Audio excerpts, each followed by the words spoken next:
امریکی دارالحکومت واشنگٹن کے رونالڈ ریگن ایئرپورٹ کے قریب ایک مسافر طیارہ ایک فوجی ہیلی کاپٹر سے ٹکرا جانے کے بعد گر کر تباہ ہو گیا۔ غیر ملکی میڈیا کے مطابق یہ حادثہ اس وقت پیش آیا جب واشنگٹن کے رونالڈ ریگن ایئرپورٹ کے قریب آرمی کا ایک بلیک ہاک ہیلی کاپٹر طیارے سے جا ٹکرایا، جس کے بعد دونوں ہی دریائے پوٹومک میں گر کر تباہ ہو گئے۔ حادثہ دریائے پوٹومک کے اوپر رن وے کے قریب پیش آیا۔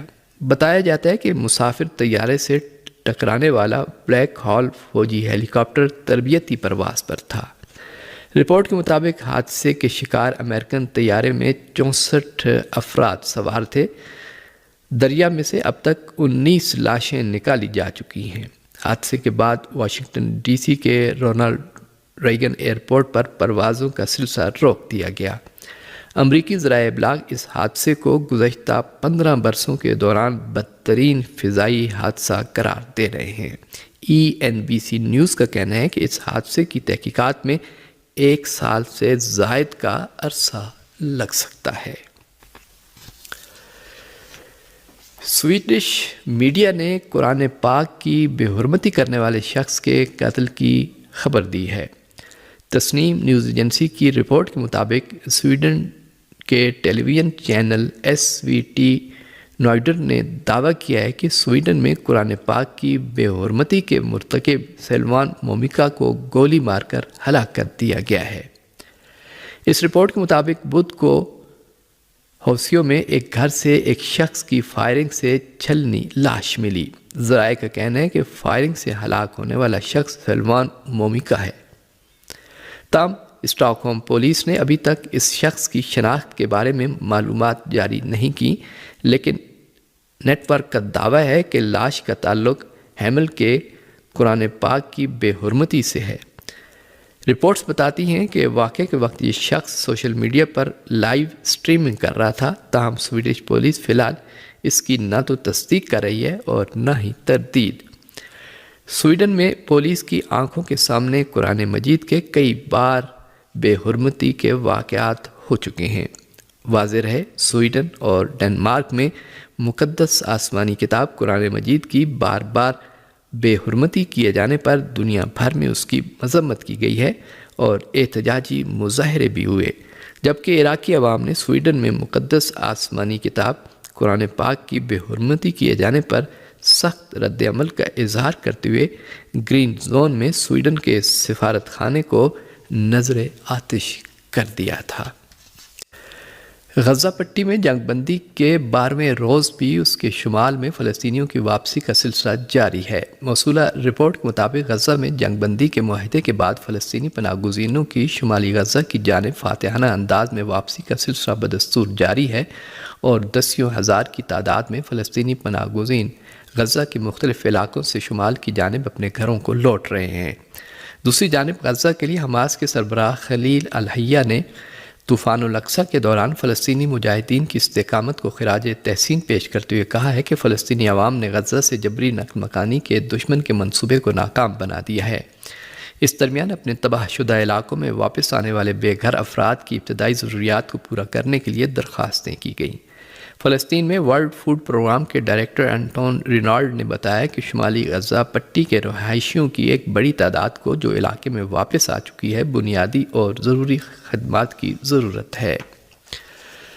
شمالی غزہ کی جانب فلسطینی تارکین وطن کی واپسی کا عمل اس قدر عظمت کے ساتھ انجام پا رہا ہے کہ خود صہیونی ذرائع ابلاغ بھی اس کی تصاویر کو نشر کرنے اور جنگ میں حماس کی حتمی کامیابی کا اعتراف کرنے پر مجبور ہو گئے ہیں۔ صہیونی اخبار ہارٹس نے شمالی غزہ کی جانب جاری فلسطینی پناہ گزینوں کی واپسی پر رد عمل ظاہر کرتے ہوئے لکھا کہ وسیع پیمانے پر شمالی غزہ کی جانب فلسطینیوں کی واپسی اسرائیل کی حتمی کامیابی کے وہم کو کافور کر رہی ہے۔ صہیونی نیوز ویب سائٹ کی کور شپارٹ نے اپنی ایک رپورٹ میں لکھا کہ شمالی غزہ کے باشندے اپنے علاقوں میں واپس لوٹ آئے ہیں اور حماس غزہ پٹی میں اپنے کنٹرول کا مظاہرہ کر رہی ہے۔ صہیونی ریاست کے ایک اور روزنامے اسرائیل ہیوم نے بھی لکھا ہے کہ بہت سے فلسطینی جو نیتسان گزرگاہ سے ہوتے ہوئے شمالی غزہ کی جانب لوٹے ہیں، انہوں نے اس حتمی کامیابی کے وہم کو ختم کر دیا جس کا اسرائیل دم بھر رہا تھا۔ شائع شدہ ویڈیوز اور تصاویر میں اس گھر کو دھماکے سے اڑانے اور اس کے پیچھے ہونے والی وسیع تباہی کو دکھایا گیا ہے۔ فلسطینی ذرائع نے صہیونی فوجیوں کے آج کے حملوں میں طولکرم میں شدید جھڑپوں اور صہیونیوں کی طرف سے ایک مکان کے محاصرے کی بھی اطلاع دی۔ قابض صہیونی فوج کے خصوصی دستوں نے جمعرات کی صبح مغربی کنارے کے شمال میں تل کرم کے شمال میں واقع کوفین قصبے پر چھاپہ مارنے کے بعد اس علاقے میں ایک مکان کو گھیرے میں لے لیا۔ مقامی ذرائع نے بتایا کہ فلسطینی مجاہدین اور صہیونی فوجیوں کے درمیان طولکرم اور جنین میں شدید جھڑپیں بھی ہوئیں اور دونوں جانب سے فائرنگ کا تبادلہ ہوا۔ نیز اطلاعات سے پتہ چلتا ہے کہ غاصب فوج نے اس محصور مکان کو راکٹوں سے نشانہ بنایا اور اس درمیان صہیونی فوجیوں نے متعدد فلسطینی نوجوانوں کو گرفتار کر لیا۔ فلسطینی تنظیم حماس کے فوجی بازو عز الدین القسام بریگیڈ نے آج 50 فلسطینی قیدیوں کے عوض ایک اور صہیونی قیدی کو چھوڑ دیا۔ القسام کے جوانوں نے جنگ بندی اور قیدیوں کے تبادلے کے لیے ہونے والے معاہدے کے تحت تیسرے مرحلے میں آج مزید 3 صہیونی قیدیوں میں سے ایک خاتون قیدی آگام برگر کو چھوڑ دیا۔ اس صہیونی فوجی کو ریڈ کراس کے حوالے کرنے کا عمل حماس کے سابق چیف شہید یحییٰ سنوار کے گھر کے باہر انجام پایا، جس کے بدلے میں غاصب صہیونی حکومت عمر قید کی سزا پانے والے 3 فلسطینی قیدی اور 20 دیگر قیدیوں کو رہا کرنے کی پابند ہے۔ اس کے علاوہ آج مزید 2 قیدیوں کو قسام کے جوان رہا کر رہے ہیں۔ وادی موزس نامی صہیونی قیدی کے عوض صہیونی حکومت 30 فلسطینی قیدیوں کو رہا کرے گی۔ اسی طرح اربیل یہود نامی ایک اور صہیونی خاتون رہا ہو رہی ہے، جس کے عوض صہیونی حکومت 30 فلسطینی قیدیوں کو رہا کرے گی۔ مجموعی طور پر آج 3 صہیونی قیدیوں کے عوض 110 فلسطینی قیدیوں کو آزاد کرانے میں کامیاب ہوئی ہے، جن میں 33 عمر قید کی سزا پانے والے قیدی اور 30 خواتین اور بچے شامل ہیں۔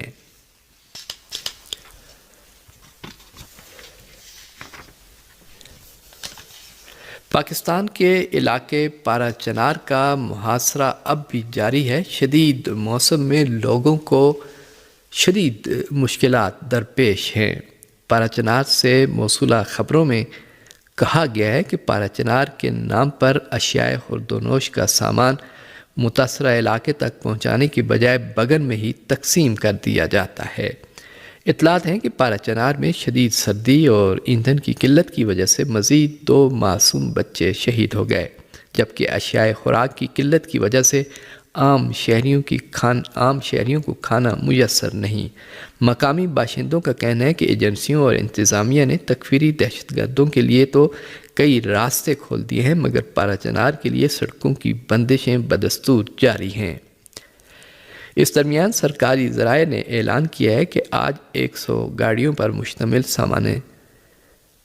سامان کا قافلہ پارا چنار کے لیے روانہ ہوگا۔ اس سے پہلے بھی پارا چنار میں سامان لے کر کچھ ٹرک پہنچے تھے، لیکن وہ ناکافی اور صرف 10% آبادی کے لیے تھے۔ یہ بھی اطلاعات ہیں کہ پارا چنار میں بنکروں کی مسماری کا سلسلہ بھی جاری ہے۔ پاکستان کے شمالی وزیرستان کے علاقے میر علی میں کیے گئے سیکیورٹی آپریشن کے نتیجے میں 6 تکفیری دہشت گرد ہلاک ہو گئے۔ پاکستانی فوج کے شعبہ تعلقات عامہ کے مطابق دہشت گردی کے خلاف یہ آپریشن 29 اور 30 جنوری کے درمیانی رات اس وقت کیا گیا جب دہشت گردوں کی موجودگی کی اطلاع ملی۔ آپریشن کے دوران سیکیورٹی فورسز نے تکفیری دہشت گردوں کے ٹھکانوں کا پتہ لگایا اور 6 دہشت گردوں کو ہلاک کر دیا۔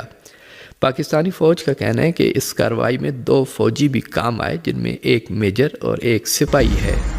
میجر اسرار ہی اس آپریشن کی قیادت کر رہے تھے۔